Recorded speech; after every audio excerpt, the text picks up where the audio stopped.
Lihim na pinalitan ng caregiver ang magkaparehong cellphone ng amo. Pagkatapos ay dumaan sa bintana para maiwasan ang CCTV sa pinto. Gumawa ng ilusyon na nasa kwarto pa rin siya. Nang tumawag ang agency para mag-check, sinagot niya ito gamit ang cellphone ng amo. Nagsinungaling siyang nagtatrabaho siya. Supervisor, nagtatrabaho na po ako. Ginamit niya ang isang paraan ng panloloko. Nagpeke siya ng alibay. Ang babaeng ito na ilegal na pumasok sa Korea mula sa China, ay 2 taon nang nagpaplano para patayin ang kanyang asawang matagal na siyang sinasaktan. 2 taon na siyang naghahanda. Alam niya na sa tuwing bakasyon ang asawa niya ay pumupunta rito para umakyat ng bundok. Kaya naman, naghintay siya sa daan patungo sa tuktok ng bundok. Inantay niya ang tamang oras. Nang nasa tuktok na ang kanyang asawa at nakahinga na ng maluwag, isinubsob niya ang asawa sa bangin.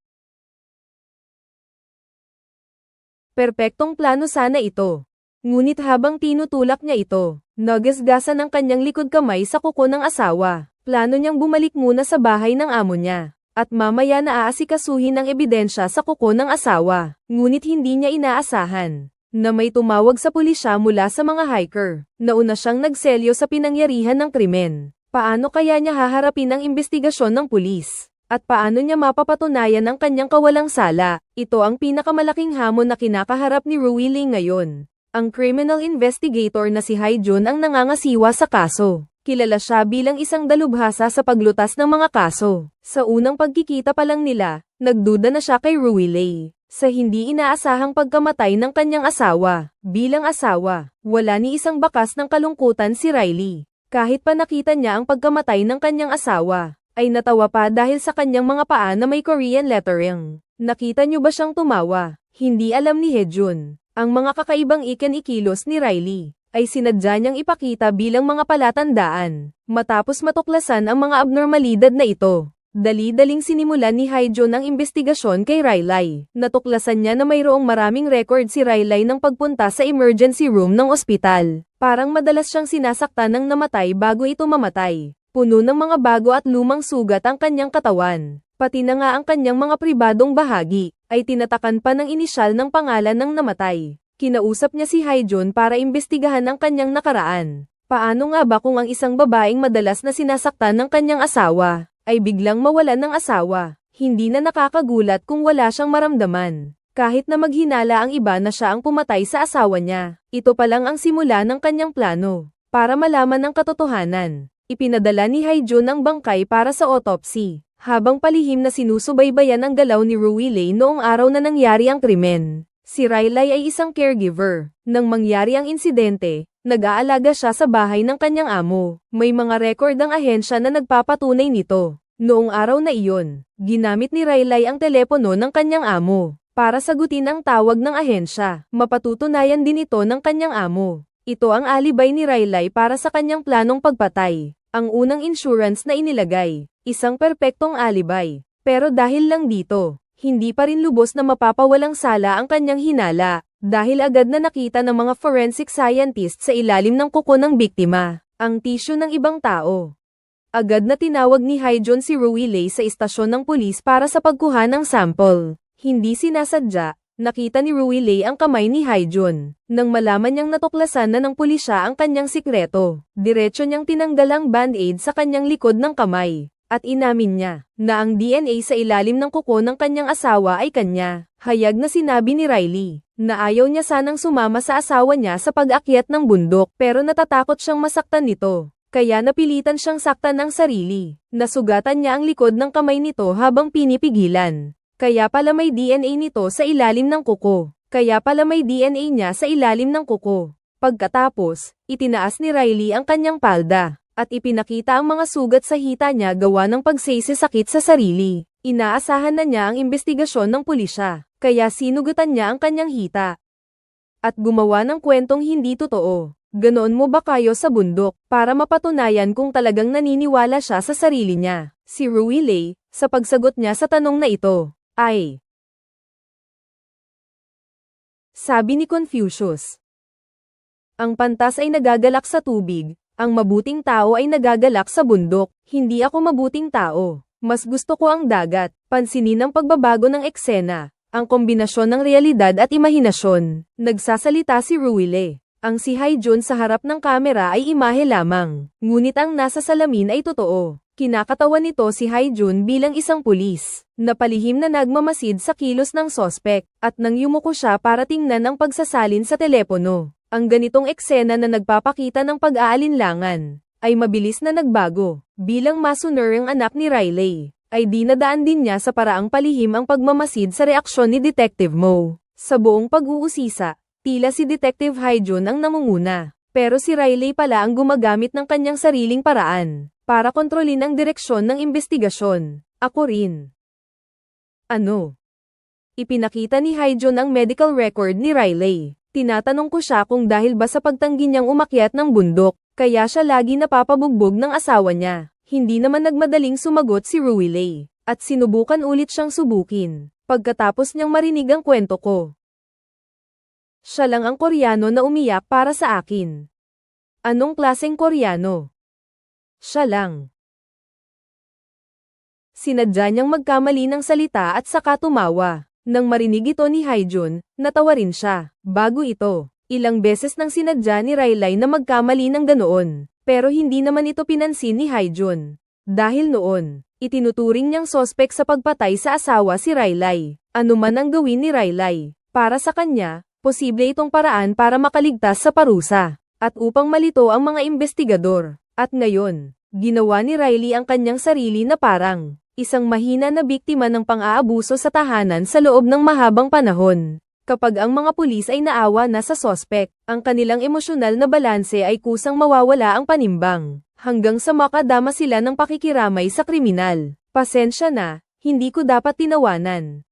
Sa puntong ito, natitiyak na ni Riley, ang pagdududa ni Haejun sa kanya ay unti-unting nawawala. Dahil narinig niyang mahilig si Riley sa dagat, sadyang nagbayad si Haejun sa sarili niyang bulsa habang kumakain ng 400,000 piso para sa 2 mamahaling sushi set. Pagkatapos kumain, maingat din niyang inihanda ang mga gamit ni Riley sa pagligo, at isang panibagong band-aid. Natatakot na baka hindi maintindihan ni Riley. Sinadya pa niyang ulitin ito gamit ang simpleng mga salita.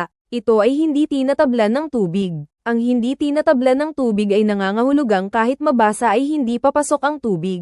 Gamit ang kanyang husay sa pag-arte at estratehiya, si Riley ay nagtagumpay na lokohin si Haejun at makuha ang kanyang tiwala. Kung magpapatuloy ang mga pangyayari sa ganitong takbo, tiyak na magagamit niya si Haejun para maalis ang hinala sa kanya. Ngunit ang mabuting paalala ng isang baguhang pulis ay halos masira ang kanyang plano. Ang ganda-ganda naman ng babaeng yun. Bakit pa siya mag-aasawa ng matandang lalaki, at maninirahan dito sa Korea, dahil siya ay bata, maganda, at dayuhan? Kailangan ba talaga siyang ituring na sospek? Kung hindi siya babae, hindi dayuhan. Isang lalaking Koreano lang. Kapitan, sigurado akong susubaybayan mo na lang siya agad, di ba? Hindi ba't gusto mo talaga ang pagmamanman sa mga sospek? Ang mga sinabi ni Siano ay nagpaingay ng isang kampana sa isipan niya. Nang gabing iyon, kinuha niya ang kanyang binocular at sinimulang bantayan si Riley. Buti na lang at may ugali si Riley na maagang magpakain ng pusa. Hindi sinasadya na napansin niya si Haejun na natutulog sa sasakyan. Agad niyang naunawaan ang lahat. Pagkatapos noon, ilang araw na siyang nag-imbestiga at nagsundan kay Haejun. Ngunit wala siyang anumang kapaki-pakinabang na natuklasan. Alam ni Riley kung ano ang gusto ni Haejun. Kaya naman isang gabi, sinadya niyang magpakita ng malungkot na anyo. Naantig si Haejun nang makita niya ito. Unti-unting napalitan ng awa ang pagdududa niya. Naisip pa nga niya na sana'y makasama niya si Riley, na maagapan niya ang abo ng sigarilyo na malapit ng mahulog. Umiyak na rin siya. Sa wakas, hindi man lang napansin ni Haejun na isang patibong pala ang lahat ng ito na maingat na inihanda para sa kanya. Walang mapakinabangang resulta ang ilang araw na pagmamanman. Habang handa na siyang isara ang kaso bilang aksidenteng pagkamatay, biglang nagdala ng isang nakakagulat na balita ang kanyang tauhan na si Sienwo. Si Riley ay sangkot sa pagpatay sa kanyang ina sa China. At hindi pa tapos ang investigasyon sa kaso. Siya ay nag-smuggle papuntang Korea. Nahihirapan si Haejun na maniwala. Mali kaya ang kanyang mga hinala noon. Ibinigay niya ang warrant kay Riley, at tinanong kung ano ang nangyari. Ngunit ang tanging sagot ni Riley ay, pumunta ka sa bahay ko. Kahit medyo nakakagulat, nais pa rin niyang marinig mismo kay Riley ang paliwanag nito. Ikaw ba ang pumatay sa iyong ina? Inamin ito ni Riley. Totoo ngang pinatay niya ang kanyang ina. Pero ginawa niya iyon, para lang matupad ang huling kahilingan ng kanyang ina na may malubhang sakit. Gusto ng ina ni Riley na wakasan na ang kanyang paghihirap, at dalhin ang kanyang abo sa Korea para makasama ang kanyang ama. Sinunod ito ni Riley. Ginamit niya ang 4 na fentanyl para patayin ang kanyang ina. Tapos, dinala niya ang abo ng kanyang ina sa Korea. May 4 na inihanda rin siya para sa sarili niya. Plano niyang wakasan ang kanyang buhay matapos ilibing ang ina. Pero hindi niya inaasahan na makikilala niya ang kanyang asawa sa daan. Binago nito ang kanyang plano sa buhay. Pagkatapos, kumuha ulit si Riley ng ilang reklamo laban sa kanyang asawa. Ang kanyang asawa pala, isang opisyal sa customs. Matagal na niyang ginamit ang kanyang posisyon para tumanggap ng suhol. May nakakuha ng kanyang kahinaan, at ginamit ito para mapanakot siya. Naniniwala siya na ang pagkamatay ng kanyang asawa ay may kaugnayan dito. Pagkarinig ni Haejun, nagtanong siya kay Ryle na puno ng pag-usisa, kung bakit niya pinakasalan ng isang lalaking mas matanda sa kanya ng mahigit 30 taon. Medyo kinabahan si Ryle, kaya naman muling kinuha niya ang kanyang telepono para mag-translate. Nang 3 buwan ng tag-init ay nakakulong ako sa bodega ng barko, lutang-lutang sa dagat ng 10 araw, para akong kalansay na puno ng tae at ihi. Nakita na niya ako noon.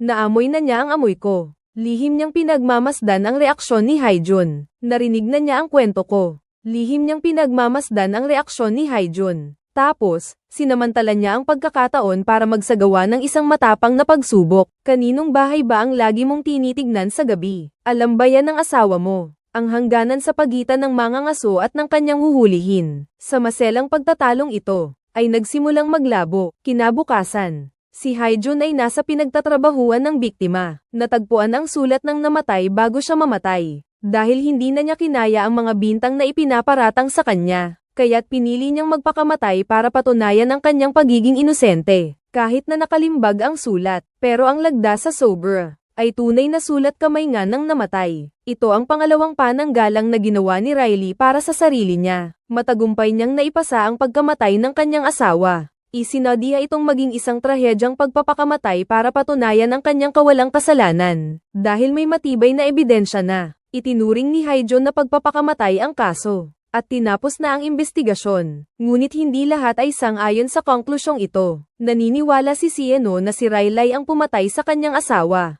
Ikinwento niya ang kanyang hinala kay Haejun. Nang makita niyang walang reaksyon ng kausap, dahil sa kalasinggan niya, pumunta siya sa bahay ni Riley at nagwala. Mahuli ka rin namin sa susunod. Umalis ka na. Mag-ingat ka.